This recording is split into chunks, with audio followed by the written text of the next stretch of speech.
ketiga pelaku ini bermula dari laporan seorang pengusaha konter di wilayah hukum Polsek Pringsewu Kota, di mana pada akhir November 2021 kemarin korban mendapati konternya telah dibobol oleh orang tidak dikenal dan barang-barang yang ada di dalam konter tersebut hilang, kemudian dilaporkan ke Polsek Pringsewu Kota. Dari dasar laporan ini, petugas melakukan penyelidikan dan mendapati identitas para pelaku sehingga melakukan penggerbekan di salah satu kamar kos yang ada di Kelurahan Pringsewu Barat, Kecamatan Pringsewu, Kabupaten Pringsewu, Lampung. Begitu, Firda. Didi, 3 pelaku ini sudah beraksi di beberapa TKP dan seperti apa untuk modus yang mereka lakukan dalam aksinya? Menurut catatan dari kepolisian, Firda, ketiga pelaku ini telah melakukan aksinya banyak 10 TKP, di mana 4 TKP diantaranya berada di wilayah hukum Polsek Pringsewu Kota, kemudian 5 TKP ada di wilayah hukum Polsek Sukoharjo, dan 1 TKP berada di wilayah hukum Polsek Pagelaran, di mana ketiga polsek ini masih berada dalam satu jajaran Polres Pringsewu. Dari 10 TKP ini, mayoritas lokasi yang dicuri oleh pelaku adalah kotak amal masjid, banyak 5 TKP dan konter 4 TKP dan 1 warung. Pelaku melakukan aksinya dengan cara membobol warung tersebut atau konter, kemudian menggunakan alat-alat seperti kunci Inggris untuk masuk ke dalam warung atau konter, dan dalam menjalankan aksinya ketiganya selalu bersama-sama. Begitu, Firda. Didik, apakah polisi saat ini masih melakukan pengembangan terhadap kasus tersebut dan bagaimana untuk ancaman hukuman terhadap 3 pelaku tersebut? Saat ini pihak kepolisian masih terus mengembangkan terkait kemungkinan ada tidaknya TKP lain atau tersangka lain dalam perkara tersebut. Untuk para pelaku, polisi menjeratnya dengan pasal 363 KUHP tentang pencurian dan ancaman hukuman maksimal 7 tahun penjara. Begitu, kita. Baik, terima kasih rekan jurnalis dari Tribun Lampung, Didi Budiawan atas laporannya. Selamat bertugas kembali. Dan tadi Tribuners, Didi juga sudah menghimpun keterangan dari Kapolsek Pringsewu Kota, Kompol Ansori. Berikut liputannya untuk Anda. Peristiwa yang terjadi di Kecamatan Ambarawa, ya, tempat kampungnya itu kampung Tanjung Amom, Kecamatan Ambarawa. Spesialisasi mereka ini warung konter yang dimasukin para pelaku ini, dan mereka dengan cara mendongkel, kemudian memecahkan kunci dan menggunakan alat-alat seperti palu, beng, pisau, kemudian R2-nya, kendaraan. Dan sementara ini hasil yang mereka peroleh oleh para pelaku berhasil kita amankan dari miliknya korban yang ada pada tersangka ini, handphone, kemudian voucher, karena itu merupakan konter yang diambil. Peralatan ini yang kita harus amankan. Selanjutnya ini pengembangan di lain wilayah yang mereka juga lakukan, yaitu di Kecamatan Sukoharjo dan Kecamatan Pagelaran, masih wilayah Pringsewu. Spesialisasinya dia konter, toko konter. Terus untuk hasil dari ininya buat apa oleh tersangka? Nah, kemudian ada sebagian hasilnya dibelikan HP sama mereka. Ini HP yang diberikan hasil daripada mereka melakukan pencurian itu, ya, jadi HP. Kemudian ada uang 4 juta yang mereka sudah habiskan untuk apa-apa, ya. Gerai vaksin Polres Lok Sumawe tetap melayani warga hingga malam hari. Hal ini guna menyukseskan program pemerintah, yakni mengejar target 70% herd immunity di wilayah kota Lok Sumawe di akhir Desember 2021 ini. Kapolres Lok Sumawe AKBP Eko Hartanto mengatakan target tersebut terus digenjot dengan upaya memberikan pelayanan vaksin yang optimal terhadap masyarakat. Informasi lebih lengkapnya akan disampaikan oleh rekan jurnalis kami, Zaki Mubarak yang dari Serambi News Indonesia di sana. Halo Zaki. Ya, halo rekan Firda. Zaki, bisa Anda informasikan berapa total warga yang saat ini sudah divaksin versi data dari Polres Lok Sumawe? Ya, terima kasih Firda. Selamat siang rekan Tribun News.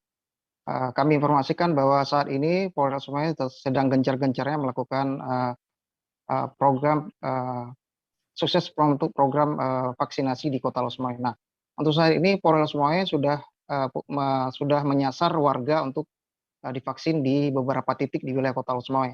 Nah, untuk sasarannya pihak Polres Sumawe sudah mentargetkan 144.000 warga yang harus divaksin guna mencapai herd immunity sebanyak 70%. Nah, yang sudah tervaksin sampai saat ini mencapai 71.000 warga dan atau sekitar 49% dari target yang dituju. Kemudian yang untuk dosis pertama, untuk dosis kedua yang sudah tervaksin sekitar 28.000 warga. Nah, untuk selanjutnya masih dari pihak kepolisian telah menyasar warga untuk segera divaksin. Nah, untuk selanjutnya pihak Sumawe terus melakukan operasi justisi kepada warga yang menyasar ke sejumlah kafe atau tempat-tempat warkop yang ada di wilayah Kota Lok Sumawe guna untuk mengajak warga segera menyukseskan program pemerintah dalam pencapaian target untuk herd immunity di seluruh Indonesia. Demikian rekan Firda. Zaki, di mana saja untuk gerai yang disiapkan oleh Polres Lok Sumawe untuk mencapai target 70% ini?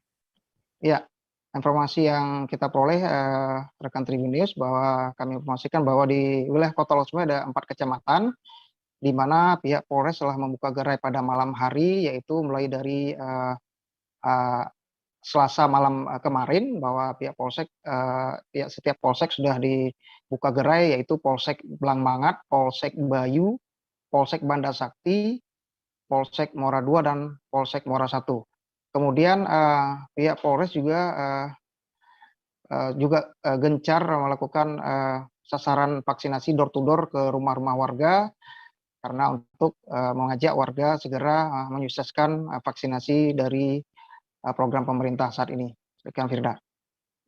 Baik, terima kasih rekan jurnalis dari Serambi News Indonesia, Zaki Mubarak atas laporan Anda. Selamat bertugas kembali. Kita beralih ke informasi selanjutnya, Saudara.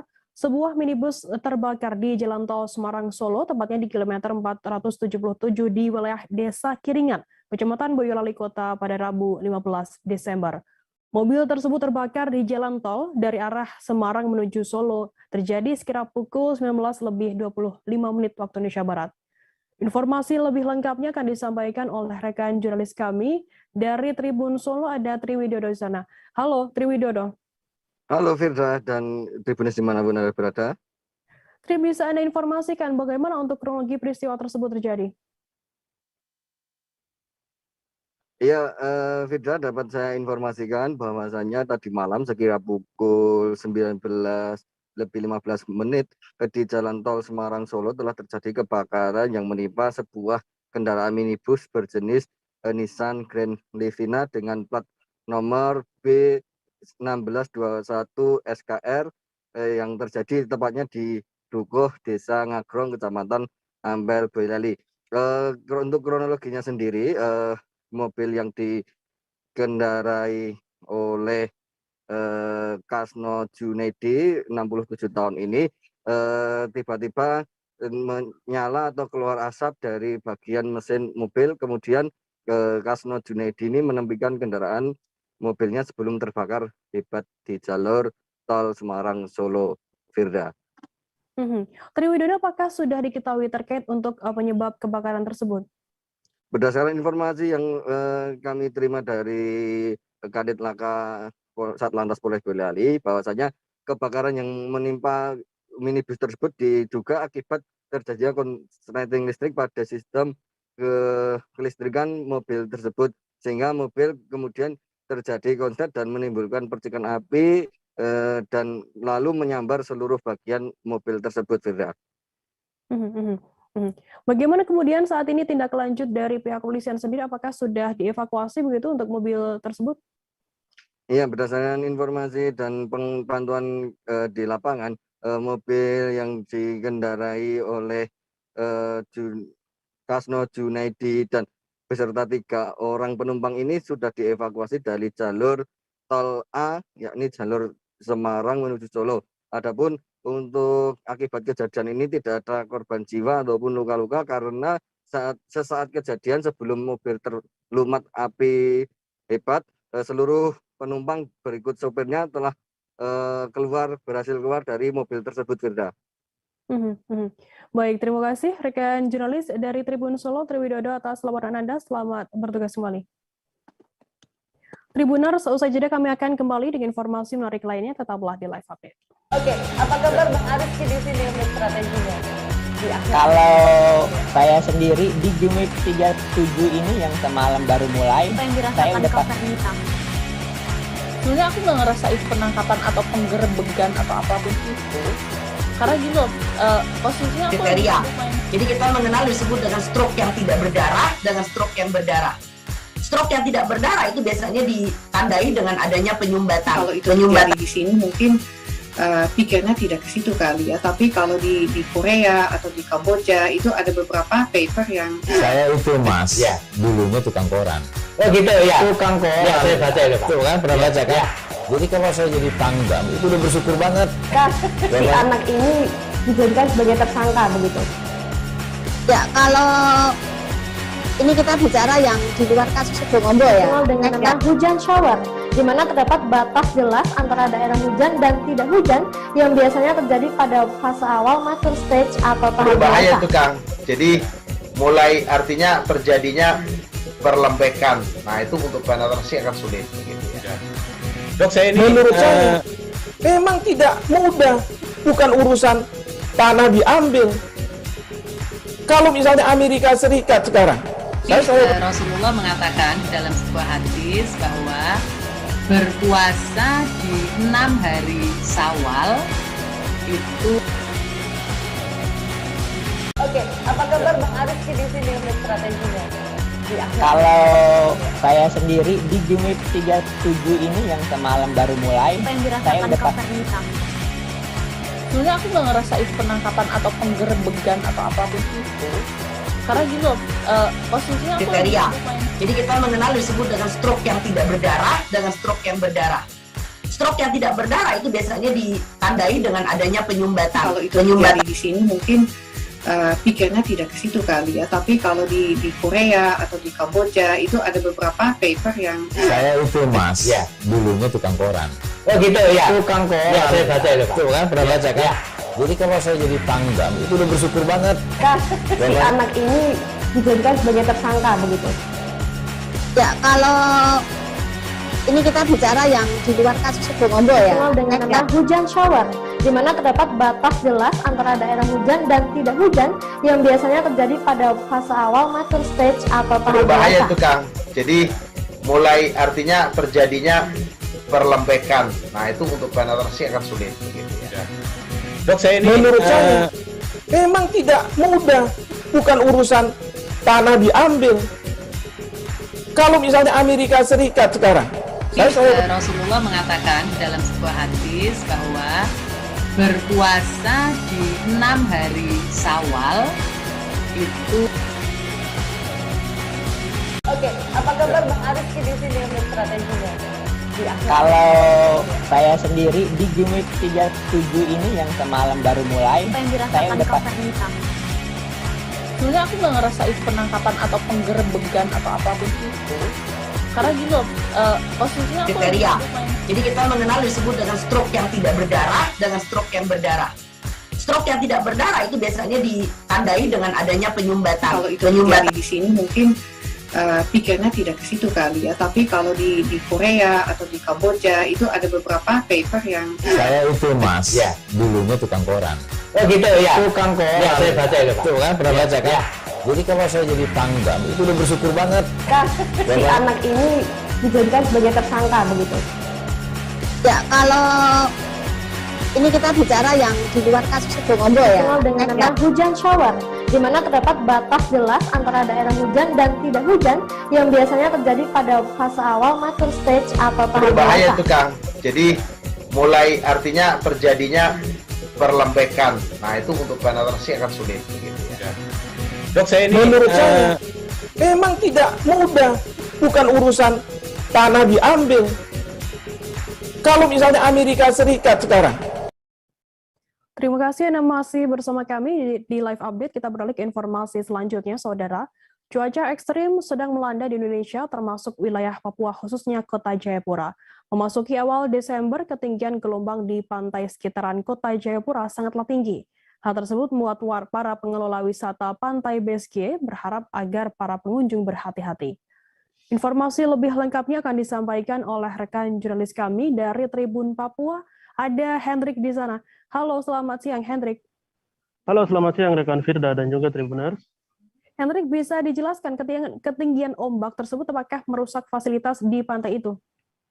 Oke, terima kasih rekan Firda. Dapat saya informasikan bahwa dari pantauan saya di Pantai BSG sendiri ada beberapa fasilitas yang rusak ya, di mana pada saat masuk dari pintu awal di mana ada pohon kelapa yang jatuh diterjang ombak dan juga ada beberapa para atau yang terdapat di situ dihempaskan oleh ombak. Begitu, rekan Firda.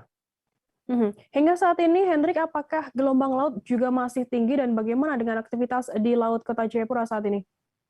Oke, rekan Firda, dari pantauan saya juga bukan hanya di BSG sendiri, tapi di Kota Jayapura ini terdapat beberapa pantai, yakni Pantai Holtekam dan Pantai Hamadi. Di mana dari pantauan saya terlihat aktivitas di laut para nelayan sedikit berkurang, di mana melihat gelombang yang sangat tinggi. Oleh sebab itu dihimbau juga oleh KP3 Laut untuk para aktivitas nelayan diberhentikan sementara karena gelombang sangat tinggi. Begitu rekan Firda. Saat ini, Hendrik, apakah sudah ada imbauan begitu dari pemerintah setempat ataukah mungkin dari BMKG terkait cuaca ekstrim di wilayah Kota Jayapura? Ya, Firda, untuk himbauan terlebih khusus dari BMKG sudah diinformasikan sejak awal Desember maupun di beberapa minggu terakhir, di mana ada informasi terkait cuaca yang ekstrim dari hujan, gelombang tinggi maupun terkait cuaca angin yang melanda di Provinsi Papua, terlebih khusus di Kota dan Kabupaten Jayapura. Demikian rekan Firda. Baik, terima kasih rekan jurnalis dari Tribun Papua, Hendrik, atas laporan Anda. Dan tadi Tribuners, Hendrik juga sudah menghimpun keterangan dari pengelola wisata Pantai BSG, Andarias Yowe. Berikut liputannya untuk Anda. Kalau siang tidak apa-apa, malam itu untuk gitu. Malam itu yang dia sudah pasir. Kalau waktu siang tidak. Siang itu lihat saya biasa seperti itu. Biasanya itu malam. Malam itu berlaku harus kencang. Dia bawa pasir. Kalau dia bawa pasir dia pas naik sebelah kanan, sebelah sini ya. Dari batas dari Tanjung itu ke Sumular ke kiri sana itu. Dia bawa pasir, ombak bawa pasir. Dia bawa ke sebelah kanan dari sebelah kiri Dia bawa pasir ke sini, dia kayak naik. Bapak biasa malam-malam itu jam berapa? Malam tuh, tengah malam. Mungkin 10 ke atas. Orang seperti biasanya tuh orang tua yang cukup biar orang masuk tidur Gelombang biasanya jam-jam orang bisa tidur, berarti sekitar jam-jam 1 ke bawah. Itu orang bisa tidur semua. Bapak belakang ini, Bapak kan tempat sini Bapak ada kata malam-malam kan? Tapi pagi Bapak datang tuh Bapak lihat tuh ombak tuh sapu bagian pasir-pasir yang turun tapi pas tiba-tiba naik. Bapak naiknya itu sampai sebatas mana? Bisa lihat saya ini. 2-3 meter begitu dapat ya Bapak. Dari ini ya, mata pantai ya, bibir pantai. Bibir pantai. Dari permukaan laut. Dari bibir pantai. Kapolri Jenderal Polisi Sigit Prabowo meninjau vaksinasi massal selesai tiba di Sulawesi Tenggara, Sultra. Listio Sigit bersama rombongan menuju lokasi vaksinasi COVID-19 di lapangan sepak bola Sorumba, Desa Langgea, Kabupaten Konawe Selatan, Provinsi pada Rabu 15 Desember. Informasi lebih lengkapnya akan disampaikan oleh rekan jurnalis kami dari Tribun News Sultra, ada Fadli Aksar di sana. Halo, selamat siang Fadli.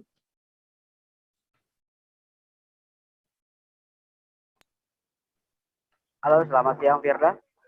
Ya, Fadli, bisa Anda informasikan bagaimana pelaksanaan tinjauan vaksinasi oleh Kapolri Jenderal Polisi Sigit Prabowo ini? Ya, baik. Kapolri Jenderal Polisi Listio Sigit Prabowo melalui Makalah TNI Angkatan Udara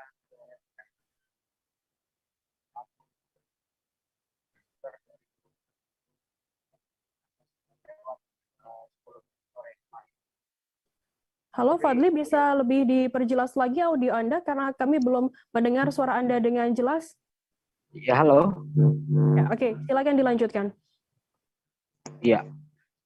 Oke, Kapolri mengawali lawatannya di Sulawesi Tenggara dengan mengunjungi atau meninjau pelaksanaan vaksinasi di lapangan sepak bola Sorumba di Langgea, Kecamatan Kanomi, Kabupaten Konawe Selatan, Provinsi Sulawesi Tenggara pada Rabu 15 Desember 2021 pukul 16 WITA atau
Ya.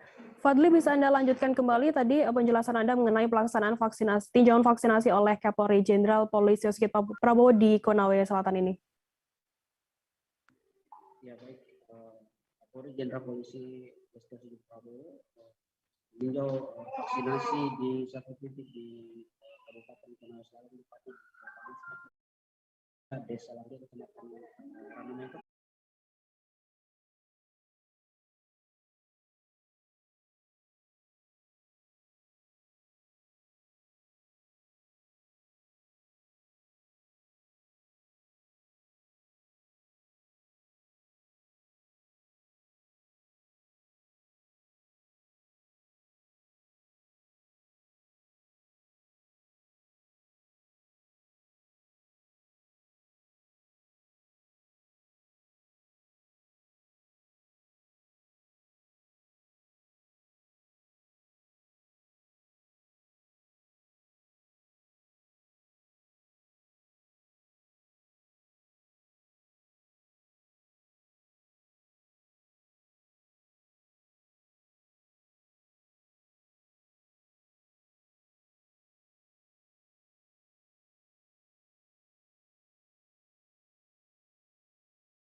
Tribuners, kami mengalami sedikit gangguan teknis dengan jurnalis kami dari Tribun News Ultra. Kita beralih ke informasi selanjutnya. Pemerintah Kota Singkawang mengimbau pengelola wisata di Kota Singkawang mempersiapkan aplikasi Peduli Lindungi menjelang perayaan Natal dan Tahun Baru 2022. Penerapan aplikasi Peduli Lindungi di tempat-tempat wisata ini bertujuan untuk memastikan pengunjung yang berwisata telah tervaksinasi. Informasi lebih lengkapnya akan disampaikan oleh rekan jurnalis kami dari Tribun Pontianak. Ada Rizky Kurnia di sana. Halo, selamat siang Rizky. Halo Firda, selamat siang. Rizky, bisa Anda jelaskan lebih jauh mengenai rencana imbauan penerapan aplikasi Peduli Lindungi oleh pemerintah di sana? Ya, baik Firda dan juga Tribuners, kami informasikan bahwa pemerintah Kota Singkawang sudah meminta dan mengimbau kepada para pengelola tempat usaha tempat wisata ataupun objek-objek wisata di Kota Singkawang untuk segera mempersiapkan penerapan aplikasi Peduli Lindungi kepada para pengunjung yang datang ataupun berkunjung ke Kota Singkawang. Nah, hal ini juga sudah sempat dibahas dalam rapat Satgas yang dipimpin langsung oleh Ketua Satgas COVID-19 Kota Singkawang, sekaligus Wali Kota Singkawang, Cai Juni, serta dihadiri oleh Kapolres, Dandim, Kepala Dinas Kesehatan, Kepala Satpol PP, dan sejumlah jajaran Satgas COVID-19 terkait lainnya. Nah, dari penuturan ataupun dari keterangan Wali Kota Singkawang memang menyebutkan bahwa penerapan aplikasi Peduli Lindungi di tempat wisata ini dalam rangka menuju Natal dan juga Tahun Baru agar para pengunjung sudah tervaksinasi sehingga para pengunjung terlindungi dari penyebaran virus COVID-19 di tempat-tempat wisata, karena memang di Kota Singkawang ini merupakan tempat destinasi wisata di Kalimantan Barat, sehingga dipastikan ataupun diprediksi akan ramai dikunjungi oleh wisatawan dari luar. Begitu, Firda. Kemudian Rizky, bagaimana respons dari pengelola tempat wisata yang akan menerapkan aplikasi Peduli Lindungi ini? Ya, kami sudah mewawancari beberapa pengelola tempat wisata dan memang mereka setuju ataupun mereka mau menerapkan aplikasi Peduli Lindungi tersebut. Namun sampai saat ini mereka masih belum menerapkannya dan juga masih dalam tahap mempersiapkan QR Code untuk penerapan aplikasi Peduli Lindungi tersebut. Begitu, Firda. Kemudian bagaimana untuk respons dari masyarakat sendiri mengenai adanya penerapan aplikasi Peduli Lindungi di tempat-tempat wisata di sana? Ya, kami sudah mewawancari juga beberapa masyarakat ataupun warga khususnya Kota Singkawang yang memang kebetulan mereka sudah menjalani vaksinasi dan mereka setuju dengan penerapan aplikasi Peduli Lindungi tersebut, dan mereka juga memang mengatakan apabila tidak diterapkan mungkin agak sedikit khawatir begitu ketika akan berlibur ke tempat-tempat wisata, karena memang akan diprediksi ramai ketika menjelang akhir tahun ataupun libur panjang gitu. Rizky, untuk saat ini kondisi COVID-19 di Kota Singkawang bisa Anda informasikan untuk update-nya? Ya, kalau di Kota Singkawang memang cukup baik sampai saat ini, dan sejak beberapa pekan belakangan ini dari pantauan kami memang angka terkonfirmasi COVID-19 di Kota Singkawang itu 0, artinya tidak ada satupun pasien yang terkonfirmasi COVID-19, dan ini memang cukup baik. Kami juga sudah sempat bertanya ke beberapa pihak rumah sakit khususnya dari RSUD Abdul Aziz, dan memang mereka tidak ada pasien COVID-19 yang dirawat di rumah sakit mereka, Firda. Baik, terima kasih rekan jurnalis dari Tribun Pontianak, Rizky Kurnia, atas laporan Anda. Selamat bertugas kembali. Kita beralih ke informasi selanjutnya, Saudara. Kapolri Jenderal Polisi Sigit Prabowo meninjau vaksinasi massal selesai tiba di Sulawesi Tenggara. Listio Sigit bersama rombongan menuju lokasi vaksinasi COVID-19 di lapangan sepak bola Sorumba, Desa Langgea, Kabupaten Konawe Selatan. Diketahui Kapolri Jenderal Polisi Sigit Prabowo akhirnya tiba di Pangkalan TNI Angkatan Udara Halu Oleo, Kendari pada Rabu 15 Desember sore. Informasi lebih lengkapnya akan disampaikan oleh rekan jurnalis kami dari Tribun News Ultra, ada Fadli Aksar di sana. Halo, selamat siang Fadli.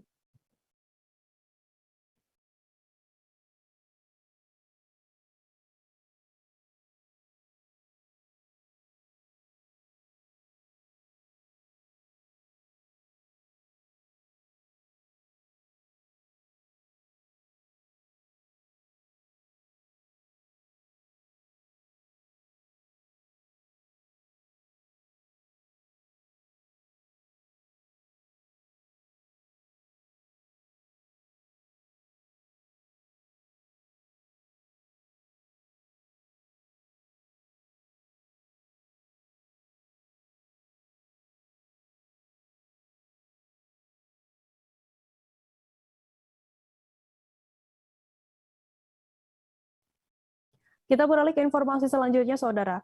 Sejumlah ruas jalan di Kabupaten Malinau terendam banjir setelah diguyur hujan semalaman pada Rabu 15 Desember. Jalan terendam banjir akibat diguyur hujan. Banjir tersebut di sekitar Kecamatan Malinau Kota dan Malinau Utara. Di antaranya di Jalan Suluwing, Desa Malinau Kota, dan Jalan Poros RSUD Malinau Utara tergenang air sungai Sesayap yang meluap ke badan jalan. Informasi lebih lengkapnya akan disampaikan oleh rekan jurnalis kami dari Tribun Kaltara. Ada Muhammad Supri yang ada di sana. Halo, Supri. Halo, rekan Firda. Supri, bisa Anda informasikan bagaimana perkembangan terbaru ketinggian air di daerah aliran Sungai Malinau ini? Baik, dapat kami sampaikan kemarin, Firda, bertepatan dengan curah hujan tinggi di Kabupaten Malinau memasuki akhir tahun atau penghujung tahun di bulan Desember ini.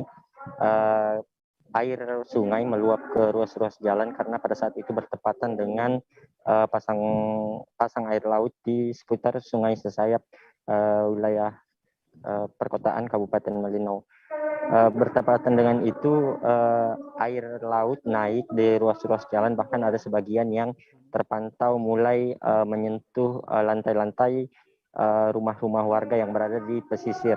Untuk saat ini ketinggian air dipastikan masih aman atau masih relatif aman, dikarenakan beberapa hari kemarin juga seperti sebelum-sebelumnya curah hujan tinggi, namun tidak bertepatan pada saat air pasang sehingga debit air yang meninggi tidak melebar ke ruas jalan, demikian tidak. Supri, apa hal yang penting diantisipasi oleh warga untuk antisipasi banjir di sana? Baik, kemarin kami juga mewawancarai Kepala Pelaksana Badan Penanggulangan Bencana Daerah untuk hal-hal yang wajib untuk diantisipasi masyarakat, diantaranya curah hujan tinggi selama memasuki bulan Desember ini, di mana untuk wilayah-wilayah khususnya di wilayah dataran rendah itu berpotensi air sungai meluap ke jalan, sehingga dikhawatirkan pada saat bertepatan dengan faktor penentu banjir selanjutnya, yaitu pasang surut air laut, dapat menimbulkan bencana banjir yang nantinya akan menimbulkan kerugian di masyarakat. Supri, apa saja faktor utama penyebab banjir di sana dan apa langkah dari pemerintah terhadap mitigasi bencana pada penghujung tahun 2021 ini? Baik, untuk langkah mitigasi bencana sebelumnya pada rapat koordinasi dengan BNPB provinsi dan pusat, dikabarkan bahwa ada beberapa wilayah yang di Kabupaten Malinau, khususnya wilayah rawan banjir di Kecamatan Mentarang, dijadikan posko penanganan atau desa tanggap bencana. Untuk wilayah-wilayah pesisir pada khususnya, sebelumnya memang ada rencana relokasi untuk wilayah-wilayah yang paling rawan banjir, diantaranya ada di wilayah Harapan Maju, Kecamatan Mentarang, dan beberapa wilayah lain yang berada permukiman padat penduduk yang berada di sekitar pesisir sungai di Kabupaten Malinau. Untuk langkah antisipasi dari pemerintah daerah sendiri, berkoordinasi dengan Satgas di masing-masing desa dan kecamatan, telah dilakukan himbauan terkait dengan pemantauan pasang surut air laut gitu. Dan pada saat yang bersamaan juga untuk curah hujan yang tinggi dipantau agar warga selalu memperhatikan dan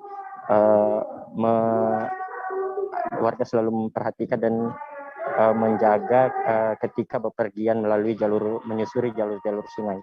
Demikian, Firman. Baik, terima kasih rekan jurnalis dari Tribun Kaltara, Muhammad Supri, atas laporan Anda. Selamat bertugas kembali.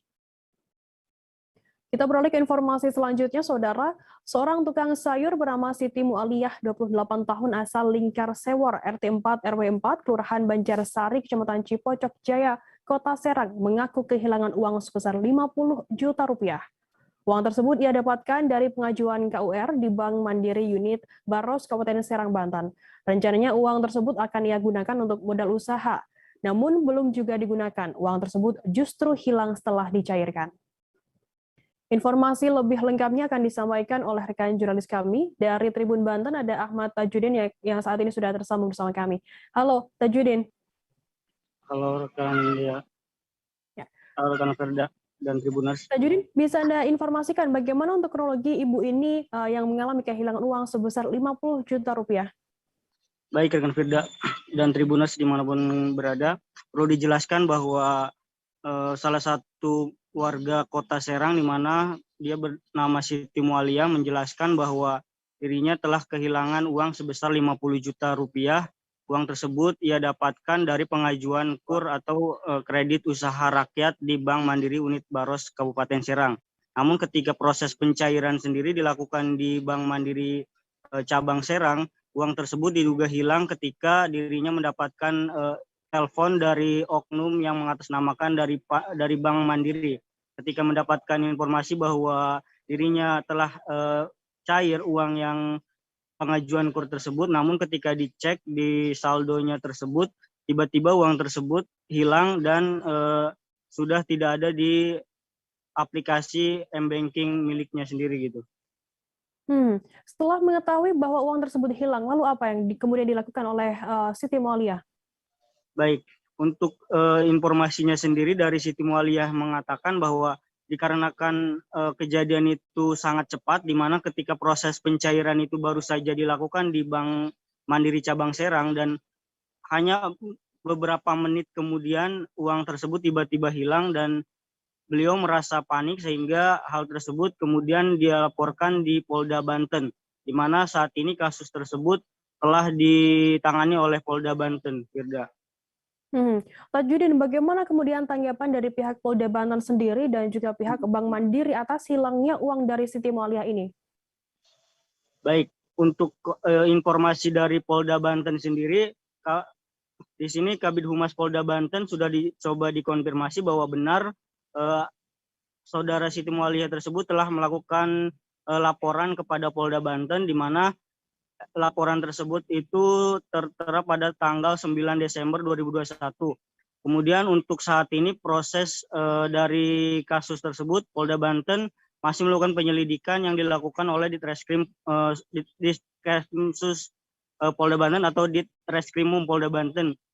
Kemudian untuk dari laporannya sendiri, dikatakan bahwa laporan Siti Mualia tersebut bernomor TBL B467 12/2021 di SPKT Polda Banten. Kemudian untuk tanggapan dari pihak banknya sendiri, dari pihak Bank Mandiri dari Korwil Cilegon, di mana dia mengatakan bahwa Bank Mandiri akan siap menghormati proses hukum serta berkomitmen menjaga ataupun mengganti dana nasabah jika hal tersebut terbukti ada kesalahan di pihak bank, sehingga pihaknya akan melakukan upaya-upaya yang mungkin akan dilakukan pihak bank sesuai dengan arahan dari pihak kepolisian sendiri, dan apabila hal itu terbukti maka pihak bank akan siap menggantinya gitu.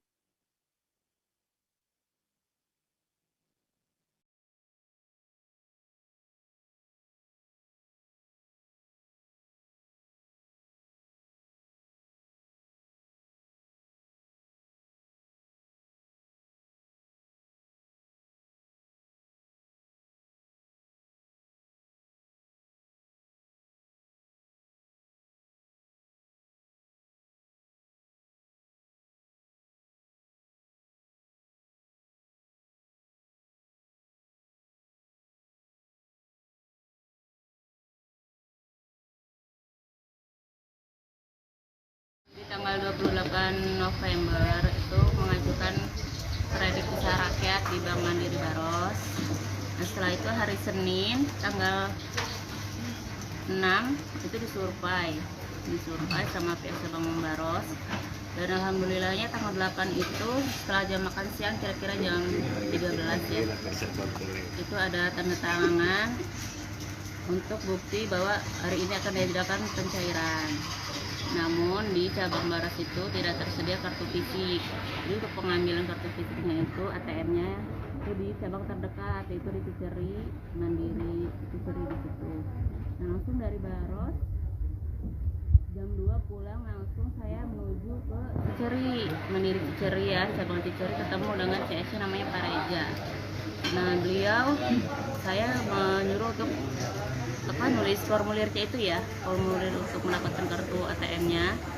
Setelah sudah jadi langsung suruh ke atas, kayaknya teller kalau nggak salah di atas itu, lantai atas, buat pin dan lain sebagainya. Setelah selesai aktifin livin mandiri. Nah, saat dipandu sama Pak Reja di bawah ya, di lantai dasar. Livin apa? Livin mandiri.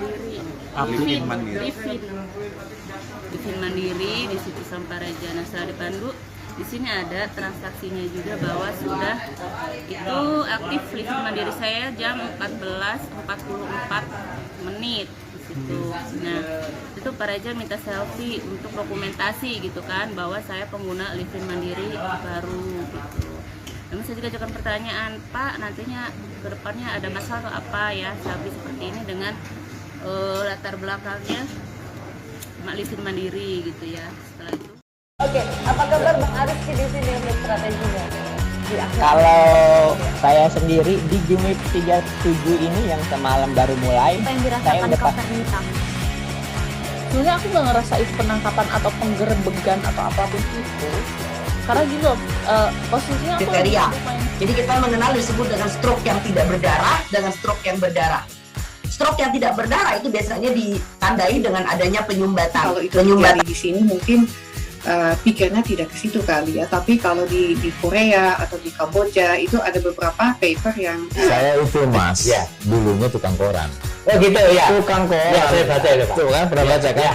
Jadi kalau saya jadi tanggam itu udah bersyukur banget. Si anak ini dijadikan sebagai tersangka begitu.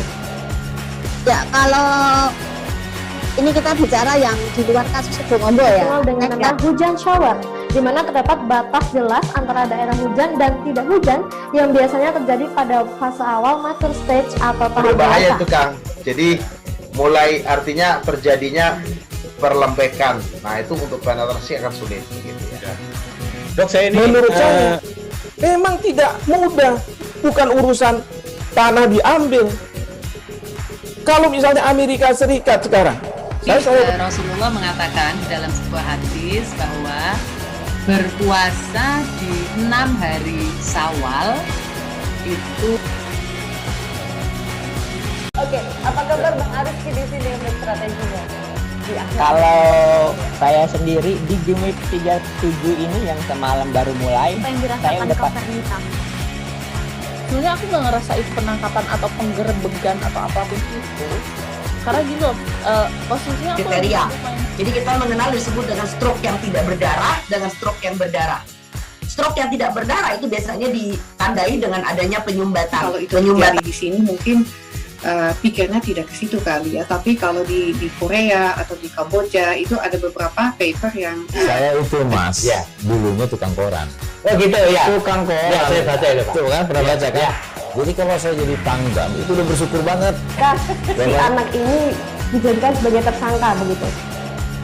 Ya, kalau ini kita bicara yang di luar kasus Sebongombo ya, dengan nama hujan shower, di mana terdapat batas jelas antara daerah hujan dan tidak hujan yang biasanya terjadi pada fase awal mature stage atau tahap berbahaya dewasa. itu Kang. Jadi mulai artinya terjadinya perlempekan. Nah itu untuk penetrasi akan sulit gitu ya. Dok, saya ini menurut saya memang tidak mudah, bukan urusan tanah diambil. Kalau misalnya Amerika Serikat sekarang, Rasulullah mengatakan dalam sebuah hadis bahwa berpuasa di 6 hari Syawal itu. Oke, apa kabar Bang Ariski di sini untuk strateginya? Kalau saya sendiri di Game Week. Terima kasih Anda masih bersama kami di live update. Kita beralih ke informasi selanjutnya, Saudara. Kapolri Jenderal Polisi Sigit Prabowo meninjau vaksinasi massal selesai tiba di Sulawesi Tenggara. Listio Sigit bersama rombongan menuju lokasi vaksinasi COVID-19 di lapangan sepak bola Sorumba, Desa Langgia, Kabupaten Konawe Selatan pada Rabu 15 Desember sore. Informasi lebih lengkapnya akan disampaikan oleh rekan jurnalis kami dari Tribun News Ultra, ada Fadli Aksar di sana. Halo, selamat siang Fadli. Ya, halo, selamat siang Firda, selamat siang Tribuners. Fadli, bisa Anda informasikan bagaimana pelaksanaan vaksinasi, tinjauan vaksinasi oleh Kapolri Jenderal Polisi Sigit Prabowo ini? Ya, Kapolri Jenderal Polisi Listio Sigit Prabowo mendatangi Sulawesi Tenggara pada Rabu 15 Desember 2021. Kemudian Kapolri sendiri datang ke Sulawesi Tenggara menggunakan pesawat Batik Air Airbus A320 dan mendarat di Pangkalan Udara TNI Angkatan Udara Halu Oleo Kendari. Kemudian Kapolri sendiri dijemput atau disambut oleh Gubernur Sulawesi Tenggara Ali Masih, kemudian Kapolda Sulawesi Tenggara Irjen Pol Teguh Pristiwanto. Selanjutnya rombongan menuju ke lokasi vaksinasi di lapangan sepak bola Sorumba, Desa Langgea, Kecamatan Randumeto, Kabupaten Konawe Selatan, Provinsi Sulawesi Tenggara pada pukul 14.30 sore kemarin.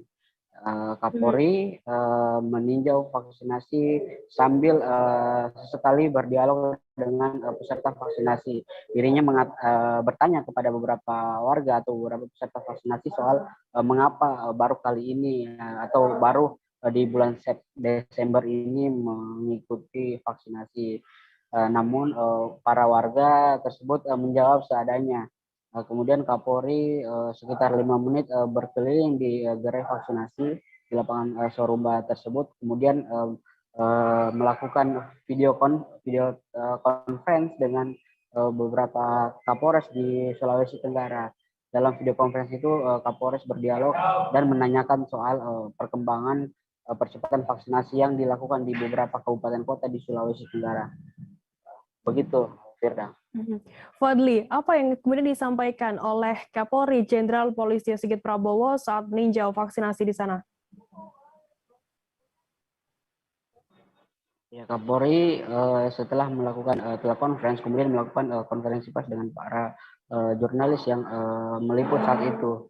Dalam konferensi tersebut, Kapolri Jenderal Polisi Listio Sigit Prabowo menyatakan bahwa percepatan vaksinasi di Sulawesi Tenggara khususnya penting untuk menghadapi apalagi saat ini menghadapi adanya varian virus baru Omikron. Kapolri Listio Sigit Prabowo kemudian mengharapkan vaksinasi di Sulawesi Tenggara hingga akhir 2021 ini bisa mencapai 70%. Namun dirinya melihat atau mendapatkan laporan dari Kapolres juga bahwa vaksinasi di pekan ini sudah mencapai 49%. Begitu, Firda. Fadli, selama meninjau vaksinasi di sana, apa saja agenda Kapolri selama di Sulawesi Tenggara? Iya, setelah meninjau vaksinasi sendiri, Kapolri kemudian langsung bergerak menuju ke markas kepolisian daerah Sulawesi Tenggara. Di Polda Sulawesi Tenggara, Kapolri Jenderal Listio Sigit Prabowo kemudian memberikan pengarahan atau memberikan instruksi internal kepada jajaran kepolisian daerah Sulawesi Tenggara. Dalam penyampaiannya, Kapolri menyampaikan kepada para Kapolres kemudian jajaran Polda Sulawesi Tenggara bahwa dirinya mendatangi Kota Kendari atau Sulawesi Tenggara sendiri untuk memastikan bahwa para Kapolda, para pimpinan polisi di daerah betul-betul mengawal investasi sebagaimana permintaan dari Presiden Joko Widodo. Kemudian setelah melakukan rapat internal di markas kepolisian daerah Sulawesi Tenggara, Kapolri kemudian beristirahat dan menginap di salah satu hotel, tepatnya di Hotel Clarion, Hotel Claro Kendari.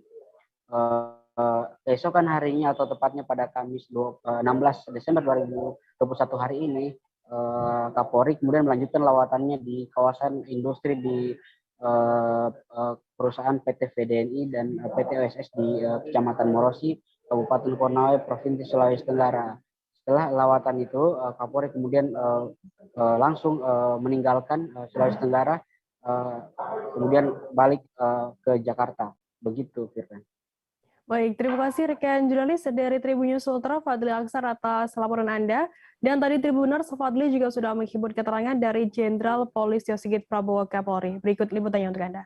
Di satu titik yang saat ini sedang melaksanakan vaksinasi. Alhamdulillah tadi dalam progresnya Pak Kapolda sudah menyampaikan bahwa terjadi peningkatan dibandingkan dengan minggu sebelumnya.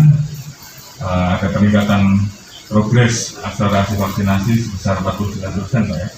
Dan kita harapkan dalam kurun waktu ke depan sampai dengan minggu-minggu terakhir kita betul-betul bisa mencapai target pencapaian 70%, bagaimana yang menjadi target Bapak Presiden untuk supaya betul-betul terbentuk kekebalan komunitas yang diharapkan. Ini menjadi sangat penting karena kita tahu bahwa saat ini muncul varian baru, ada kurang lebih 72 negara yang saat ini sudah terjangkit dengan varian baru Omicron, sehingga mau tidak mau salah satu yang harus kita lakukan adalah bagaimana mengakselerasi vaksinasi khususnya terhadap masyarakat yang belum sempat vaksin, mungkin karena takut, karena hoax, atau karena aktivitasnya, atau karena hal-hal lain, sehingga mau tidak mau ini perlu kerja sama, sinergitas yang sangat kuat antara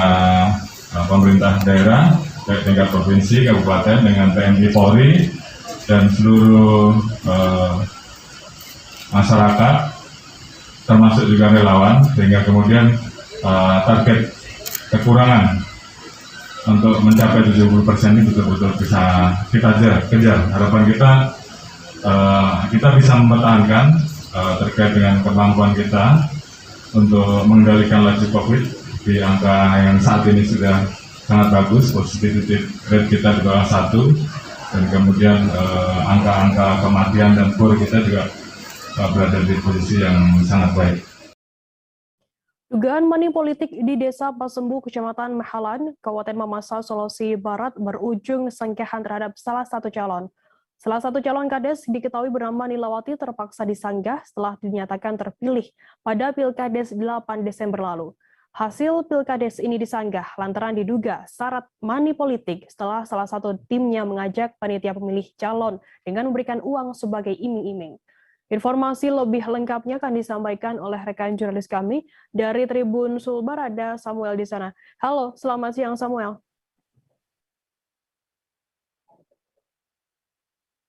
Halo rekan Sulbar, selamat siang. Ya, Samuel, bisa Anda informasikan bagaimana bentuk money politik dari Pilkades di Desa Pasembu ini? Iya, rekan Sulbar dan Tribuners, dapat saya jelaskan bahwa memang pemilihan kepala desa serentak di Kabupaten Mamasa itu berakhir pada 8 Desember 2021 lalu.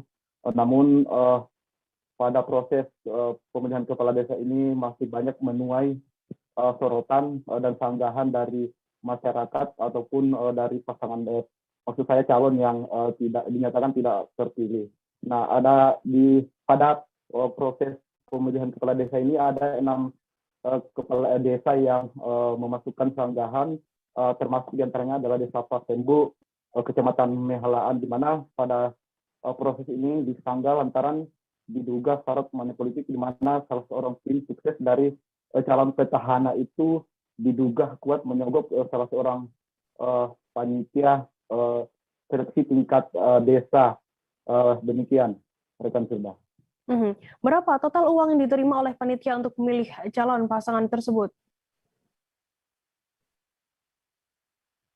Ya, rekan Firda dan Tribunet, dapat saya sebutkan bahwa uang yang diterima panitia ini memang tidak sedikit, total 1.500.000 itu untuk satu orang calon pemilih, yang mana uang ini diberikan sebagai iming-iming untuk memilih salah satu calon, yakni calon petahana, rekan Firda. Kemudian apa langkah dari pihak PMD, Dinas PMD sendiri terkait adanya sanggahan tersebut?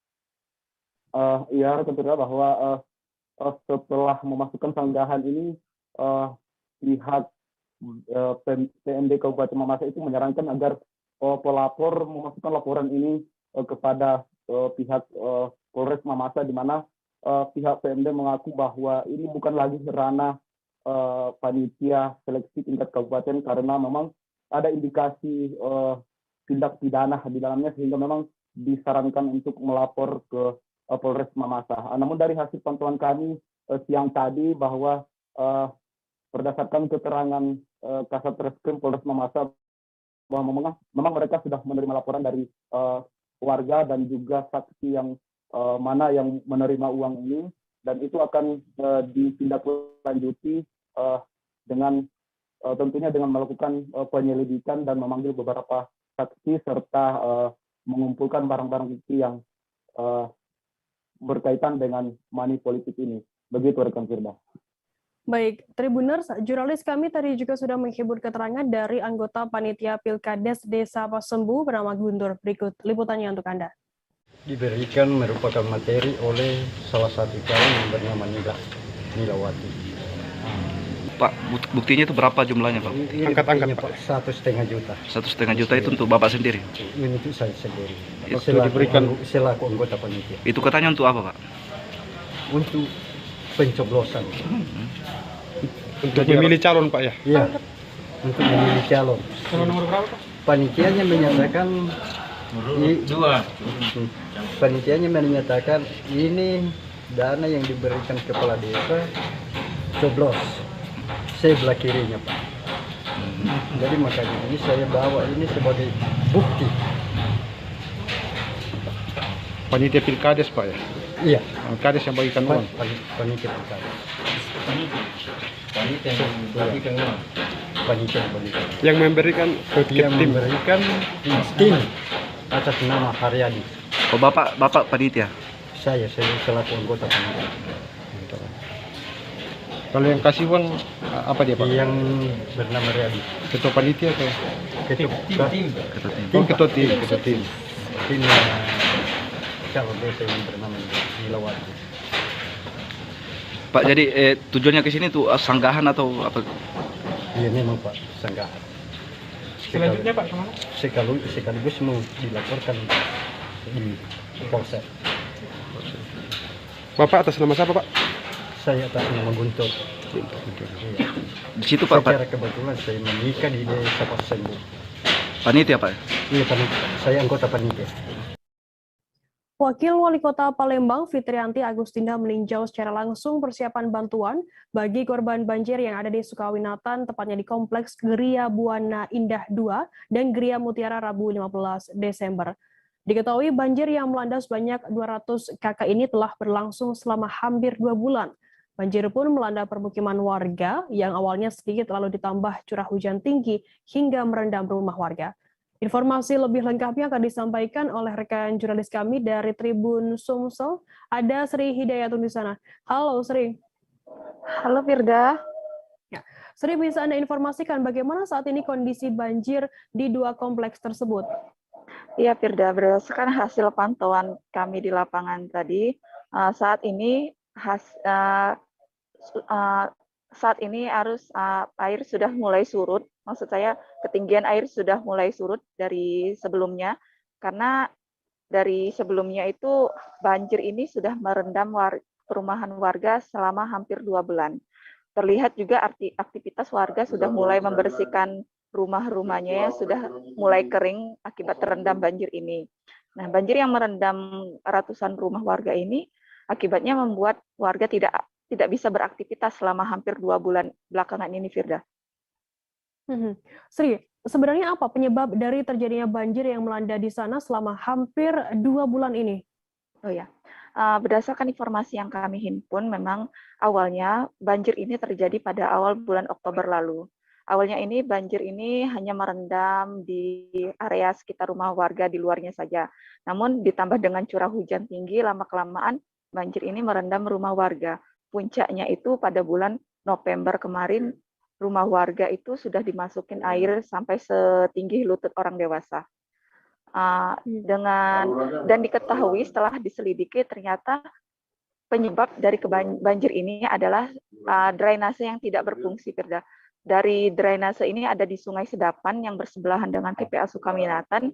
Di situ ternyata ada longsoran tanah dari TPA Sukawinatan yang jatuh ke Sungai Sedapan sehingga menghambat aliran air yang mengaliri di sungai tersebut, Firda.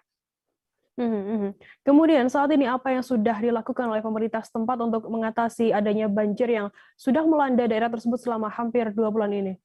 Iya, pemerintah Kota Palembang sudah melakukan berbagai upaya sejak bulan lalu juga sebenarnya, dan lebih intens memang beberapa minggu ini sudah dilakukan pengurukan di Sungai Sedapat tersebut, dan hasilnya memang beberapa hari lalu sudah ketinggian air sudah mulai surut sampai 30 cm, dan sekarang pemerintah Kota Palembang pun melakukan normalisasi lagi di Sungai Sedapan dan akan menambah, mengeruk lagi, memperpanjang lagi aliran sungai itu sampai 3 hingga 4 meter. Dan saat ini juga pemerintah Kota Palembang sudah menyiapkan dapur umum kepada warga yang ada di sana, karena sudah 2 bulan ini mereka sudah mengalami bencana seperti ini, dan ini kata pemerintah Kota Palembang juga sudah masuk bencana nasional. Baik, terima kasih rekan jurnalis dari Tribun Sumsel Sri Hidayatun atas laporan Anda. Selamat bertugas kembali. Kita beralih ke informasi selanjutnya, Saudara. Seorang tahanan Polsek Helvetia diduga menjadi korban penganiayaan oleh oknum petugas di dalam sel tahanan. Tahanan tersebut bernama Ramli, 39 tahun, warga dusun 18 Pasar 1 Umum, Kelambir 5 Kebun, Kecamatan Hamparan Perak. Ia merupakan tahanan kasus dugaan penadahan sepeda motor. Bukan hanya dianiaya, Ramli juga diancam akan ditembak kakinya oleh pihak kepolisian jika tidak menyetor sejumlah uang kepada polisi. Untuk mengetahui informasi lebih lengkapnya, saat ini kami sudah tersambung dengan jurnalis dari Tribun Medan, ada Vian di sana. Halo Vian.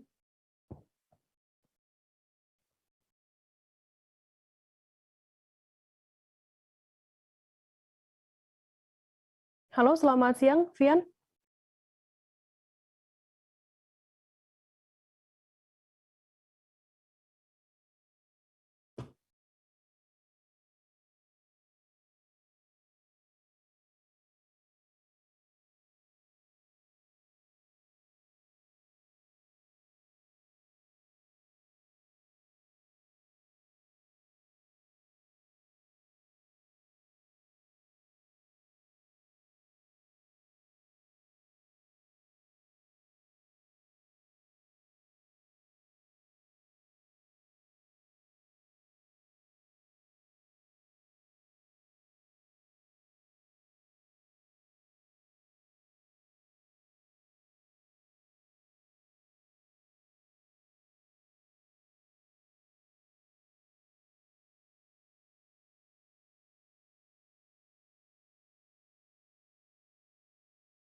Kita beralih ke informasi selanjutnya, Saudara.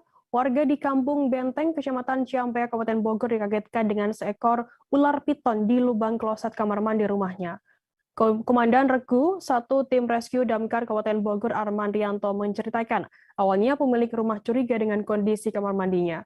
Setelah pemilik rumah melakukan pencarian demi mengobati penasaran, ia terkejut saat melihat lubang klosetnya.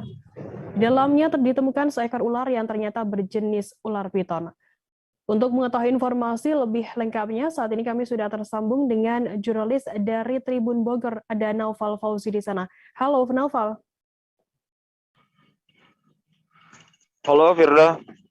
Naufal, bisa Anda ceritakan, bisa Anda informasikan bagaimana awal mula adanya temuan ular piton tersebut?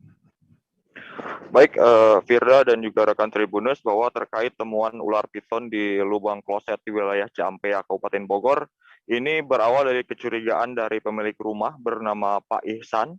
Jadi pemilik rumah ini sudah merasa curiga sejak beberapa hari sebelumnya, sebelum ular tersebut ditemukan. Karena memang kamar mandi rumahnya ini selalu berantakan tanpa sebab.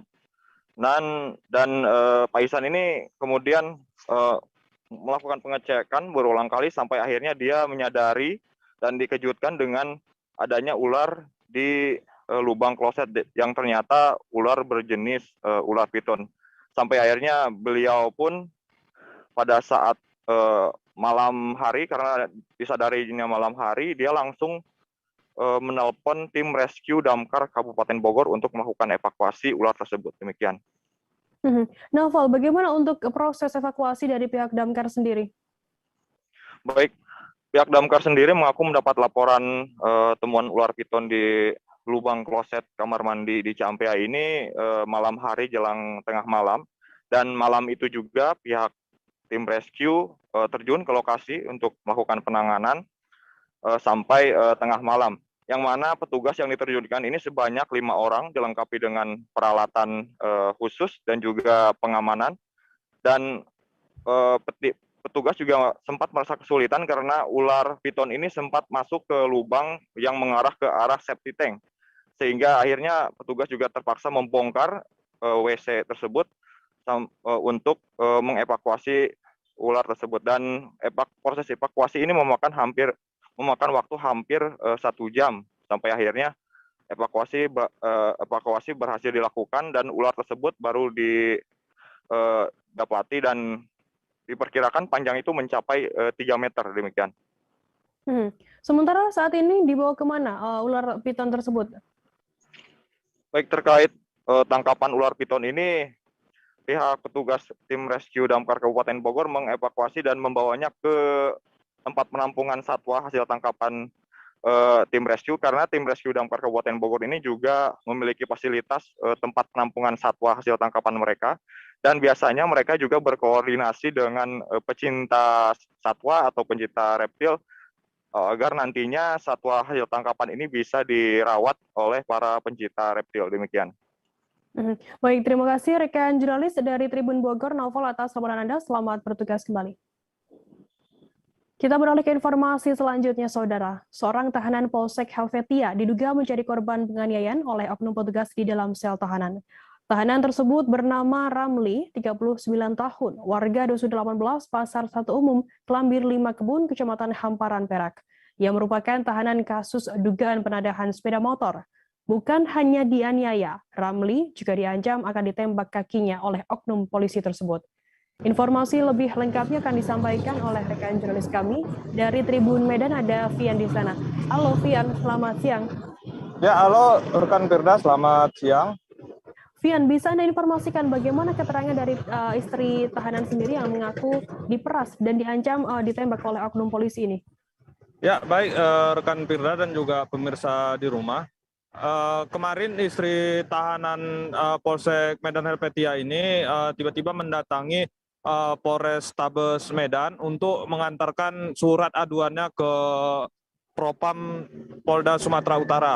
Ketika itu kita mencoba mewawancarai istri korban yang bernama Eva. Ia mengaku bahwasanya suaminya yang merupakan pelaku penadah ditahan di Polsek Medan Helvetia, namun saat itu ketika diamankan polisi mendatangi rumah Eva dan meminta sejumlah uang dengan ancaman jika tidak diberikan bahwasanya suaminya akan ditembak polisi. Baik rekan Firda. Kemudian apakah berarti saat ini istri dari tahanan ini sudah membuat laporan ke Polsek atau ke Polres atau seperti apa informasinya? Ya, terkait hal tersebut, istri dari pelaku penadahan ini mendatangi Polda Sumatera Utara untuk mengadukan oknum polisi yang meminta sejumlah uang kepada dirinya. Ya, baik rekan Firda. Kemudian bagaimana tanggapan dari pihak Polda sendiri atas adanya masalah dari laporan tersebut? Ya, kita sudah mencoba menghubungi pihak polisian kemarin. Pihak polisian sendiri yaitu Kanit Reskrim Polsek Helpet, Ibtu Tio mengatakan bahwasanya pihak mereka membantah bahwa yang diceritakan oleh istri pelaku penadah ini ia sebut itu tidak benar. Dengan ancaman senjata ataupun meminta uang itu tidak ada. Namun terkait hal tersebut pihak Paminal Polda langsung memeriksa beberapa orang oknum polisi Polsek Medan Helpet. Baik, rekan Firda. Baik, Tribuners, jurnalis kami tadi juga sudah menghimpun keterangan dari istri Ramli, tahanan yang mengaku dianiaya oleh oknum polisi, Eva Susmar. Berikut liputannya untuk Anda. Jadi setahu saya gitu kan, malam hari Selasa, malam Rabu tanggal 7. Itu setahu saya, suami saya berangkat dari rumah sehabis Isya jam 8 lewat, hampir setengah 9 gitulah. Dia berangkat dari rumah, dia mau ngantar barang, becak-becaan macam kuda-kudaan anak-anak itu. Itu rencana mau diantar ke Siantar, cuma dititipkan melalui Paradet di Jalan Sisingamangaraja. Nah, dia mau ke sana.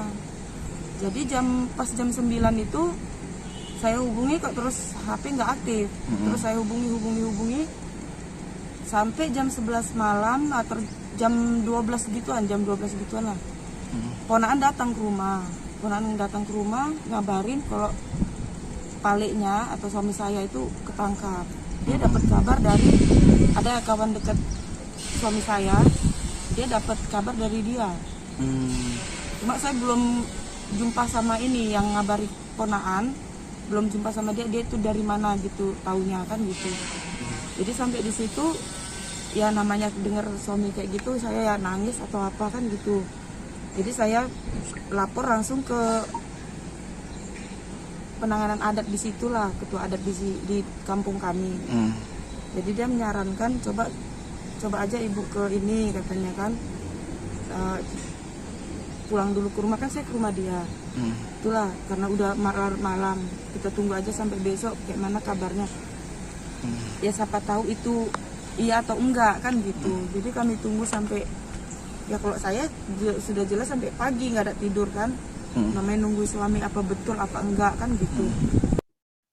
Dua orang warga yang merupakan korban penganiayaan datang melapor ke bidang profesi dan pengamanan Bidpropam Polda Sulut pada Rabu 15 Desember.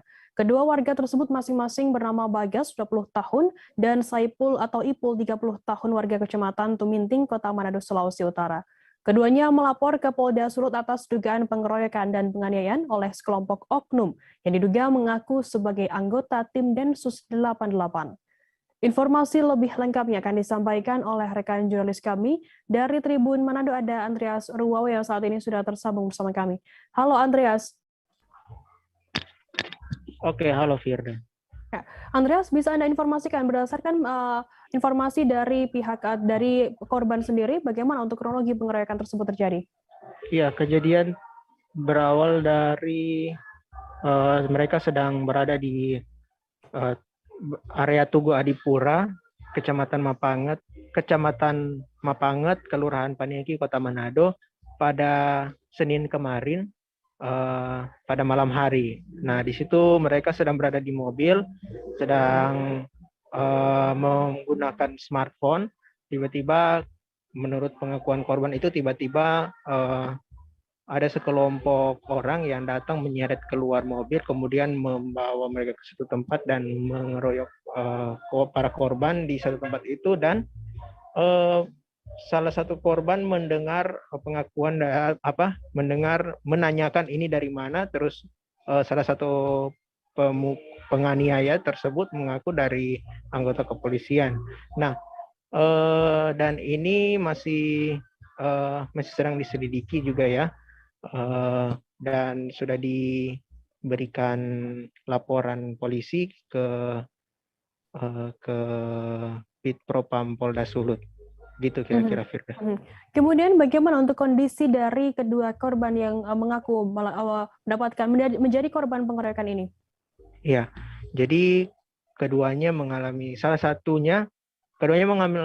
tindakan penganiayaan, namun salah satunya mendapatkan luka yang cukup serius di mana dada dan bagian kepala juga babak belur, dan ada luka dalam pada bagian organ dalam dari korban yang bernama Bagas yang merupakan warga Tomohon. Nah, saat ini mereka sedang menjalani perawatan di rumah sakit dan masih dalam kondisi belum pulih sepenuhnya, Firda. Gitu kira-kira. Kemudian bagaimana tanggapan dari pihak kepolisian sendiri dengan adanya laporan tersebut? Ya, dari pihak kepolisian kemarin sudah melakukan kontak dengan Kabid Propam Polda Sulut, Kombes Pol Marian Tawas, dan beliau mengatakan masih akan mengecek kasus ini. Begitu singkatnya. Baik, Tribuners, jurnalis kami tadi juga sudah menghimpun keterangan dari warga Kota Tomohon atau korban bernama Bagas. Berikut liputannya untuk Anda. Yang Densus? Anggota Densus ada keroyok. DP lokasi di mana TKP? Di Mapanget. Bagian panik Adipura masuk kiri. Adipura masuk kiri. Iya. Ada asal mana dong, Bro? Tondano. Manado. Oh, Manado. DP kronologi boleh dijelaskan bagaimana? Ada tujuan ambil HP. Tujuan ambil HP, ataunya dikeroyok. Pas ditarik dari mobil langsung dikeroyok. Langsung dikeroyok. Kenapa? Ya, mungkin sudah mabuk. Oh, mabuk. Kapan kejadian? Senin malam. Ada berapa orang, Oni? Ada kurang lebih 17 orang, banyak mereka. Oh, kok nggak ada yang siapa dang waktu itu? Oh, berdua dang. Oh, begitu. Oh, udah pagi. Orang kurung di dalam gudang, kon orang romba dalam gudang. Tuh nggak kasih tahu apa DP maksud? Langsung main pukul. Main pukul ya? Oh, kong ini Kapolda apa dang? Ada bikin keterangan. Oh, bikin keterangan. Oh. Memang rumah di Mapangat memang? Kayaknya enggak, di Tuminting. Oh, Tuminting. Iya. Oh. Informasi tadi sekaligus menutup perjumpaan kita dalam live update hari ini. Jangan lupa saksikan terus live update di seluruh kanal YouTube dan Facebook Tribun Network. Saya Firdana.